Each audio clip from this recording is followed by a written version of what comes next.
बंगाल एक ऐसी धरती जिसने रविंद्रनाथ टैगोर को जन्म दिया, जहां से नेताजी सुभाष की हुंकार उठी थी, जहां की मिट्टी में इल्म था, कला थी, जिंदगी थी। लेकिन आज इसी बंगाल की माँ अपनी बेटी को न्याय मांगती हुई सड़क पर बैठी है। इसी बंगाल का टीचर बनने का सपना देखने वाला नौजवान बेरोजगार घर पर बैठा है। इसी बंगाल के तूफान पीड़ित किसान का रिलीफ किसी नेता की जेब में पहुंच गया।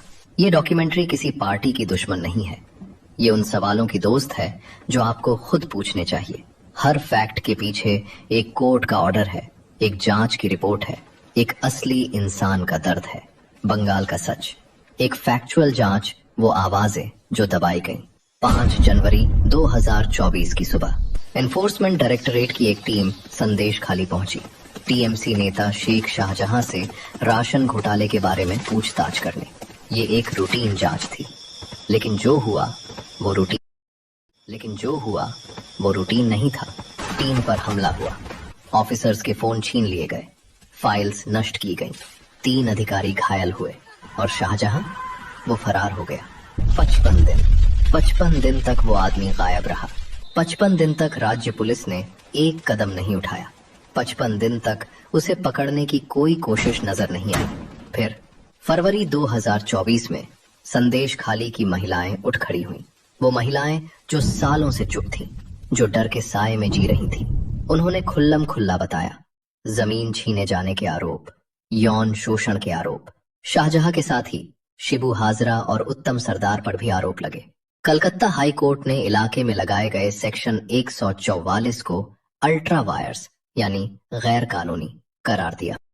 सुप्रीम कोर्ट ने राज्य सरकार की सीबीआई जांच रोकने की अर्जी को खारिज कर दिया। शाहजहां को अंततः गिरफ्तार किया गया। टीएमसी ने पहले उसका बचाव किया, जब मूवमेंट बड़ी हुई तब उसे पार्टी से सस्पेंड किया। जो माँ अपनी बेटी के लिए न्याय मांगती है वो राजनीति नहीं करती। जब सरकार उसे चुप करवाने की कोशिश करे तो सवाल पूछो, ये सरकार आखिर किसकी रक्षा कर रही थी? मई 2020 साइक्लोन अम्फान ने बंगाल को तहस नहस कर दिया। 87 लोग मारे गए, लाखों घर तबाह हुए, पूरे के पूरे गांव मिट गए। पश्चिम बंगाल सरकार ने 6250 करोड़ रुपए का रिलीफ पैकेज अनाउंस किया। केंद्र ने भी मदद भेजी, लोगों ने राहत की सांस ली। अब घर बनेगा, अब जिंदगी फिर से शुरू होगी, लेकिन किसी के घर नहीं बने। इंडियन एक्सप्रेस की जांच में सामने आया, हुगली जिले की गरलगाछी ग्राम पंचायत में एक प्रधान ने अपना फोन नंबर 100 से ज्यादा लाभार्थियों की लिस्ट में डाल दिया, जिसमें उसकी खुद की पत्नी भी थी। सबरंग इंडिया की रिपोर्ट, कालीपत दास 3 अलग परिवारों का पिता लिखा गया, जो एक दूसरे के रिश्तेदार भी नहीं थे। और वो नाम, वो इंसान असल में था ही नहीं, सिर्फ कागज पर था। सरकार को 2100 से ज्यादा शिकायतें आईं। कलकत्ता हाई कोर्ट ने सीएजी ऑडिट का आदेश दिया। तब जाकर विरोध बढ़ने पर 5 बीडीओज को शो कॉज नोटिस मिला। एक प्रधान सस्पेंड हुआ। उस किसान की कल्पना करो जिसने तूफान में अपनी पूरी फसल खोई, जो हर दिन दफ्तर के चक्कर लगाता रहा, जिसे बताया गया लिस्ट में नाम नहीं है, और जिसके नाम का पैसा किसी और की जेब में चला गया। तूफान से बचना उसके हाथ में नहीं था, लेकिन उसके साथ जो हुआ उसके बाद वो इंसान का बनाया तूफान था। सेगमेंट 3, टीचर भर्ती घोटाला, सपनों की नीलामी। उसने 5 साल पढ़ाई की, परीक्षा दी, पास हुई, मेरिट लिस्ट में नाम आया, लेकिन नौकरी नहीं मिली, क्योंकि नौकरी बिक चुकी थी। ये बंगाल के इतिहास के सबसे बड़े घोटालों में से एक है।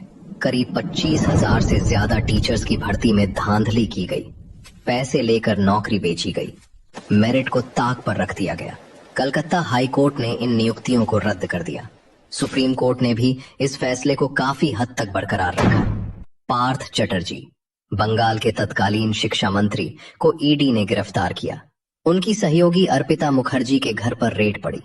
जो मिला उसे देखकर देश हैरान। करीब 50 करोड़ रुपए नकद और भारी मात्रा में सोना।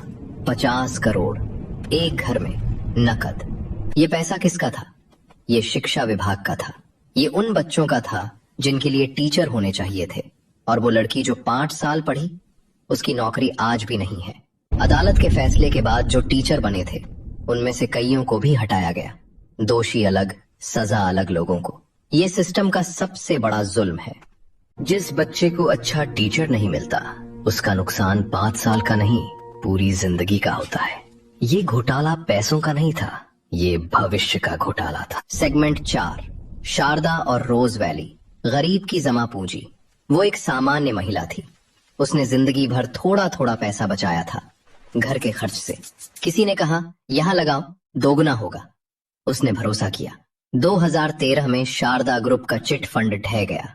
लाखों लोग, ज्यादातर महिलाएं, अपनी जमा पूंजी खो बैठी। अनुमान करीब 2500 करोड़ रुपए डूब गए। रोज वैली स्कैम भी इसी तरह का था। लाखों बंगाली परिवारों को एक बार फिर लूटा गया। सीबीआई ने एफआईआर दर्ज की, गिरफ्तारी हुई, लेकिन जिन लोगों का पैसा गया उनमें से ज्यादातर को आज तक इंसाफ नहीं मिला। वो बुजुर्ग महिला अब भी इंतजार में है। कुछ लोगों का पैसा लौट आता है क्योंकि उनके पास वकील होते हैं। जो गरीब था उसे सिर्फ एक सबक मिला, भरोसा मत करो। ये किस तरह का समाज बना रहे हैं हम। सेगमेंट 5, चुनाव बाद हिंसा, लोकतंत्र का जख्म। लोकतंत्र में चुनाव होते हैं ताकि लोग अपनी बात कह सकें, ताकि जो जीते वो जनता के लिए काम करे, ताकि जो हारे वो अगली बार की तैयारी करे। लेकिन 2021 में बंगाल में ये नहीं हुआ। National human rights commission NHRC ने एक इंक्वायरी पैनल बनाया। उनकी रिपोर्ट में दर्ज है मौतें, घरों में आगजनी और यौन हिंसा के मामले।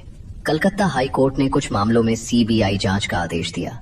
अदालत ने माना हिंसा हुई और राज्य पुलिस की भूमिका पर सवाल उठाए। आंकड़ों पर अलग अलग दावे हैं, लेकिन जो तय है वो ये है, कुछ परिवारों ने अपने घर खोए, कुछ ने जान, और उन्होंने ये सिर्फ इसलिए खोया क्योंकि उन्होंने किसी बटन को दबाया था।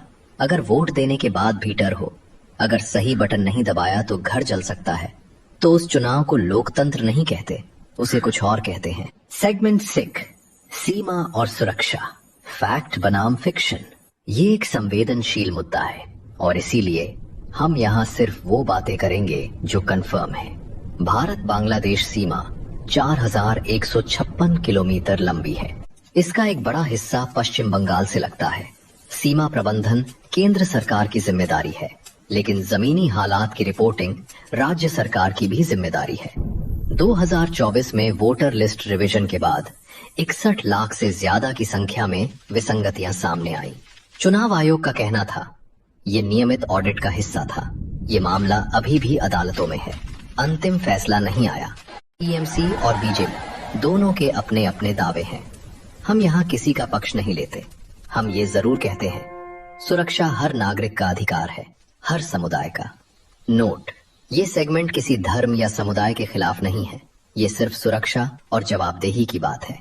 असली सवाल ये नहीं कि कौन सी पार्टी सही है। असली सवाल ये है, क्या हर नागरिक सुरक्षित है?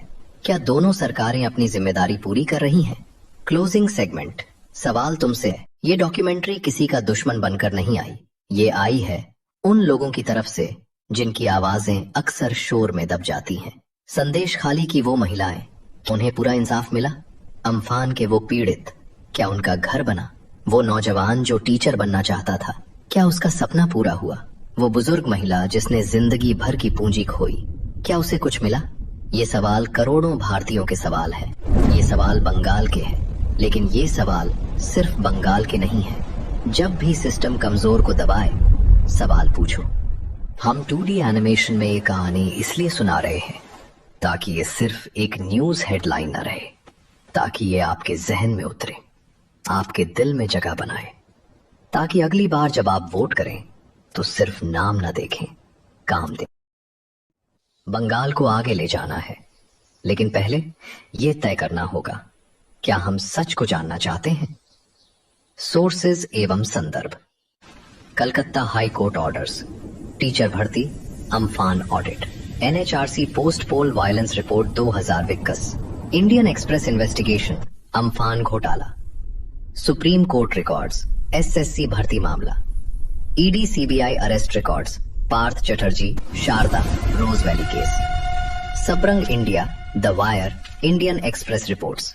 ये डॉक्यूमेंट्री प्रोपेगेंडा नहीं है, ये पत्रकारिता है। उम्मीद करते हैं आपको ये वीडियो पसंद आई होगी, लेकिन आप हमें कमेंट कर बताएं और चैनल को सब्सक्राइब कर बेल आइकॉन को प्रेस जरूर कर लें। ताकि आगे आने वाली कोई भी वीडियो की अपडेट आपसे बिल्कुल मिस ना हो।